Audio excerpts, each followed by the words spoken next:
Welcome back to wave study. मेरा नाम है संतोष कुमार। आइए आज हम देखेंगे एमबीए फोर्थ सेमेस्टर का एक स्पेशलाइजेशन है फाइनेंस, जिसमें एक सब्जेक्ट है स्ट्रेटेजिक कॉरपोरेट फाइनेंस।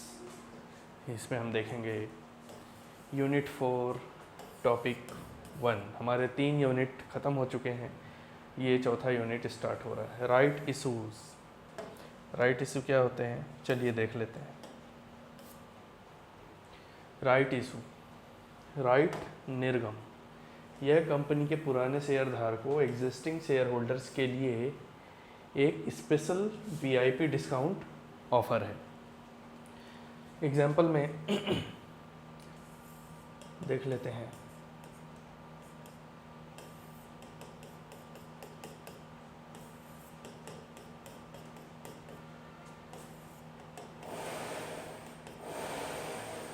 इन लोगों ने मिलके एक कंपनी बनाई, मतलब कैफ़े खोला इन्होंने, ठीक है। ये चारों लोगों ने मिलके क्या खोला, कैफ़े खोला। और कैफ़े खोलने के बाद ये कंपनी बढ़िया रन करने लगी, ठीक है, बहुत अच्छे तरीके से रन करने लगी। अब ये कंपनी हो गई 2 साल की, 2 इयर्स की। तब इन लोगों ने सोचा कि एक काम करते हैं, 2 साल की हो गई तो एक नया ब्रांच खोलते हैं, न्यू ब्रांच, ठीक है। न्यू ब्रांच खोलते हैं। इसके लिए क्या चाहिए होगा, इसके लिए चाहिए होगा कैपिटल, ठीक। तो क्या आप डायरेक्ट पब्लिक से मांगेंगे? नहीं। डायरेक्ट पब्लिक से मांगेंगे क्या? नहीं, बिल्कुल नहीं। सबसे पहली प्रायोरिटी किसे देंगे? ये जो आपके कैफ़े के शेयर होल्डर्स हैं, इनको फर्स्ट प्रायोरिटी, फर्स्ट प्रायोरिटी, ठीक है। इनको पहले सामने रखेंगे। क्या बोलेंगे इन्हें कि क्या आप हमारी कंपनी में पैसा लगा सकते हैं? अगर आप हमारी कंपनी में पैसा लगाएंगे तो हम आपको मार्केट शेयर में जो रेट चल रहा है उससे हम कम भाव में आपको दे देंगे। मतलब कि मार्केट में अगर 150 चल रहा है तो हम आपको 120 रुपये में एक शेयर दे देंगे, ठीक है। तो इस कंपनी ने पहले शेयर होल्डर को रखा सामने। किनको रखा? शेयर होल्डर्स को सामने रखा। इनको पहला मौका दिया इन्वेस्टमेंट का, इन्वेस्टमेंट का पहला मौका दिया। इसे ही हम क्या कहते हैं? राइट इशू कहते हैं। इसे ही हम क्या कहते हैं? राइट इशू कहते हैं, ठीक। अब राइट इशू का फ़ायदा कैसे लिया जाता है, आइए देखते हैं। यह पूरी प्रक्रिया काम कैसे करती है। पहला, कंपनी अपने पुराने शेयर धारकों को एक ऑफ़र लेटर भेजती है, ठीक। ऑफ़र लेटर में क्या लिखा होता है कि आपको 150 का शेयर 120 में मिलेगा, ठीक है। और भी बहुत सी चीज़ें लिखी रहती हैं, उनका फ़ायदा लिखा रहता है उसमें। और क्या लिखा रहता है इसमें? बताया जाता है कि उनके पुराने शेयरों के हिसाब से उन्हें कितने नए शेयर मिल सकते हैं। ये सब चीज़ें इसमें बताई जाती है। शेयर धारकों को फैसला लेने के लिए आमतौर पर 30 दिन का समय मिलता है। ये सब किस में लिखा रहता है? ऑफ़र लेटर में लिखा रहता है। ये किनको मिलता है? जिन्होंने अभी जो 4 दोस्त हैं उन लोगों ने मिल के क्या किया था, कैफ़े खोला था। ये उनके लिए है, ठीक है, जो शेयर होल्डर्स हैं। कौन है? शेयर होल्डर्स, ये उनके लिए था, ठीक। चलिए आगे चलते हैं। अन्य, अब शेयर धारक के पास 3 रास्ते होते हैं। ऑफ़र लेटर मिलने के बाद अब 3 रास्ते हैं। कौन सा? उस ऑफ़र लेटर को स्वीकार करना, सस्ते दाम पर शेयर खरीद ले, जैसे 150 का 120 रुपये में मिल रहा है, ठीक। अपना हक, जो राइट है वो किसी और को बेच दे।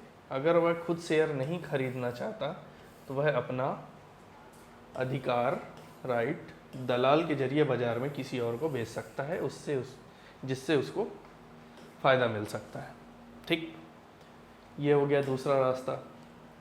तीसरा रास्ता ये है, अगर आप 30 दिन तक कुछ नहीं करते तो ये ऑफ़र खुद ब खुद वैल्यू लेस हो जाता है, ठीक है। ऐसा करने पर असल में शेयर धारक का ही नुकसान होगा। ऐसा करने पर शेयर होल्डर्स का ही नुकसान होगा। अगर उसको 120 रुपये में शेयर मिल रहा है और वो 30 दिन तक कुछ नहीं करता है तो नुकसान किसका है? शेयर होल्डर्स का है।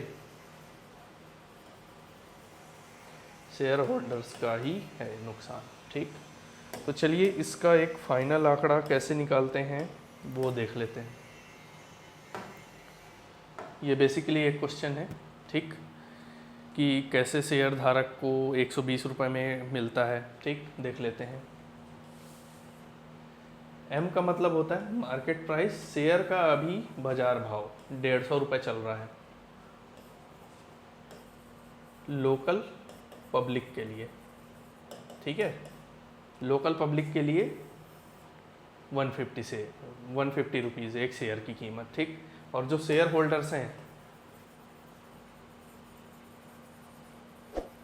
होल्डर्स हैं, उनको कितने मिल रहा है ऑफर लेटर में? 120 रुपये का। ठीक, तो अभी मार्केट प्राइस क्या है? 150 रुपये है। ठीक, एस का मतलब सब्सक्रिप्शन प्राइस, कंपनी का ऑफर और डिस्काउंट वाला भाव जो मैंने अभी आपको बताया। ठीक है, 120 रुपये। नंबर ऑफ ओल्ड शेयर, पुराने कितने शेयर्स हैं? कितने पुराने शेयरों पर एक नया शेयर मिलेगा। मतलब 5 शेयर अगर आपके पास हैं तो एक शेयर क्या मिलेगा? न्यू मिलेगा। ठीक है, तो आपके पास हो जाएंगे 6। चलिए इसको देख लेते हैं फॉर्मूला में पुट करके। नया औसत भाव क्या होगा? मार्केट में अभी कितना चल रहा है? 150। तो अभी फॉर्मूले से हम निकालेंगे कि नया औसत भाव क्या निकल रहा है। जब भी कोई कंपनी अपना शेयर पब्लिक को देती है तो कुछ प्राइस क्या हो जाता है? कम हो जाता है। जब मार्केट में नए और सस्ते शेयर आएंगे तो शेयर का कुल बाजार भाव थोड़ा नीचे आ जाता है। थोड़ा क्या आ जाता है? ये जैसे ऊपर यहाँ पर 150 था। ठीक है, तो जब नया शेयर आता है, जब नए और सस्ते शेयर आएंगे तो शेयर का कुल बाजार थोड़ा सा यहाँ पर डाउन हो जाता है। ठीक, यह फॉर्मूला शेयर का नया एवरेज प्राइस, औसत मूल्य निकालने के लिए है। ठीक, एवरेज प्राइस निकालने के लिए कि जब हम नए और सस्ते शेयर देंगे तो प्राइस एक्चुअली में होगा क्या। ठीक, तो चलिए निकाल लेते हैं। क्या निकाल रहे हैं? पी का मतलब प्राइस, जो यहाँ पर दिया हुआ है, एवरेज प्राइस, औसत मूल्य। ठीक, ये है फॉर्मूला। फॉर्मूले को अब हम इसमें पुट करेंगे। ठीक, प्राइस पब्लिक को कितने में ऑफर हो रहा है? 150 रुपये में मार्केट प्राइस। ठीक, एम और एन के बीच में क्या है? गैप है। गैप का मतलब क्या हो जाता है? इनटू। एन का मतलब नंबर ऑफ शेयर्स,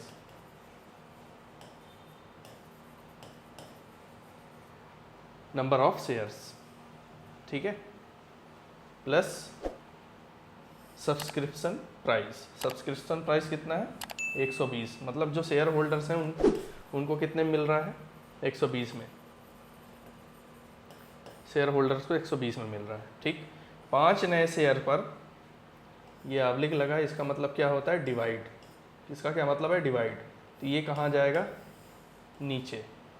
एन का मतलब होता है नंबर ऑफ शेयर्स प्लस 1। मतलब आपके पास जितने नंबर ऑफ शेयर्स हैं उसमें एक शेयर क्या मिलेगा?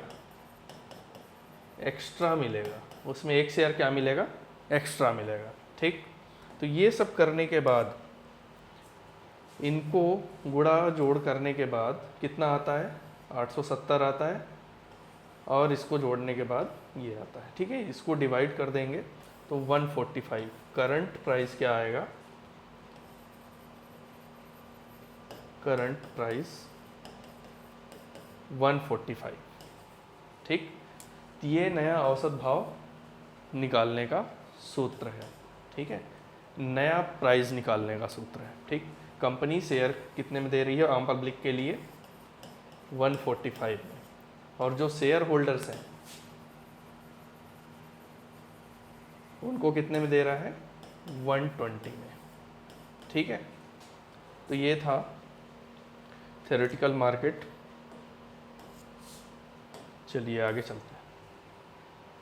अब अगर कोई व्यक्ति, मान लो कोई शेयर होल्डर्स है, मान लो 3 शेयर होल्डर्स में से कोई एक शेयर होल्डर वो कहता है कि मेरे को ये प्राइस में नहीं लेना, मैं अपना किसी और को बेचना चाहता हूँ, ठीक है, अपना जो ऑफ़र है, अपना जो राइट है वो किसी और को बेचना चाहता हूँ। अगर कोई शेयर धारक नया शेयर खुद नहीं खरीदना चाहता बल्कि अपने इस अधिकार को बाज़ार में किसी और को बेचना चाहता है, वह उसे कितने रुपए में बेचेगा?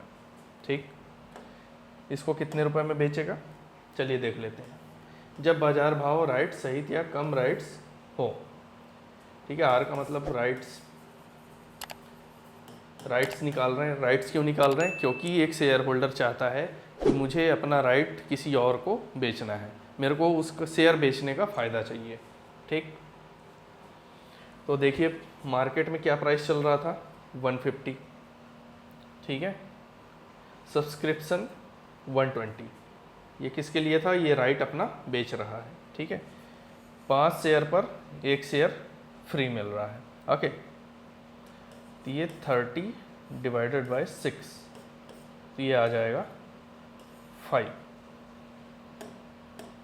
ठीक है।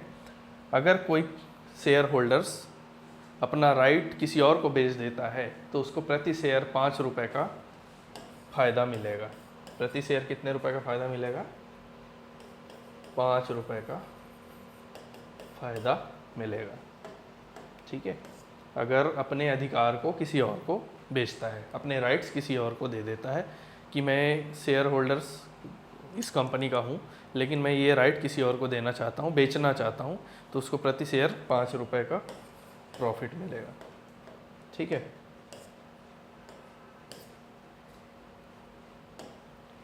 एक और तरीका, एक्स राइट्स फॉर्मूला।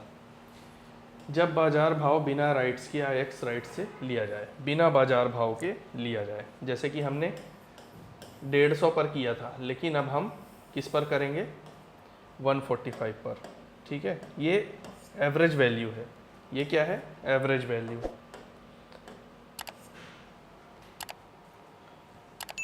राइट्स निकालते हैं, ठीक है। 145 ये प्राइस है, सब्सक्रिप्शन, ठीक, डिवाइडेड बाय 5, ओके, तो ये आ जाता है 25 डिवाइडेड बाय 5, काटते हैं तो 5 आता है, ठीक। तो इसका क्या मतलब है? इसका मतलब ये है कि अगर एक शेयर होल्डर बाजार भाव में बिना राइट्स के बेचता है तो क्या होता है? उसको प्रति शेयर 5 रुपये का प्रॉफिट होता है। निष्कर्ष क्या निकला?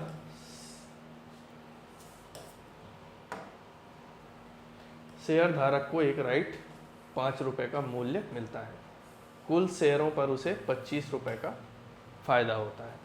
अगर वह यह राइट इस्तेमाल नहीं करता है तो उसे बाजार मूल्य पर 5 रुपये शेयर का नुकसान होता है, ठीक। अगर वह सोचता है कि 30 दिन तक कुछ नहीं करूं, ठीक, ऑफर को क्या कर दे? रिजेक्ट कर दे, तो यह शेयर का क्या होता है? नुकसान होगा।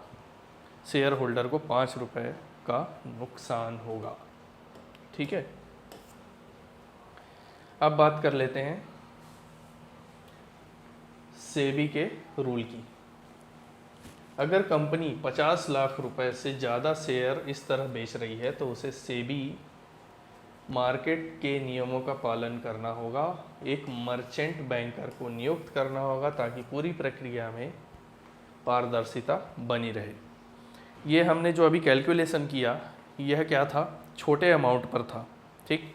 अगर कंपनी 50 लाख रुपए से ज़्यादा का अगर ये राइट इशू कर रही है तो उसके लिए किसको नियुक्त करना पड़ेगा? सेबी की नियमों का पालन करना होगा, ठीक, और साथ में मर्चेंट बैंकर को नियुक्त करना पड़ेगा, ठीक। ये मर्चेंट बैंकर क्या करता है? मर्चेंट बैंकर ये 50 लाख रुपए पर क्या करता है? निगरानी रखता है, ठीक, और उसके पूरे डॉक्यूमेंट्स पर नज़र रखता है। ठीक है, पूरे डॉक्यूमेंट पर क्या करता है, नज़र रखता है, ताकि किसी के साथ फ्रॉड ना हो जाए। क्या कंपनी 50 लाख रुपए सच में इशू कर रही है? ठीक, क्या सच में ऐसा है? तो उसके लिए किसको नियुक्त करते हैं? मर्चेंट बैंकर को। तो ये बताता है कि हाँ सच में ऐसा है।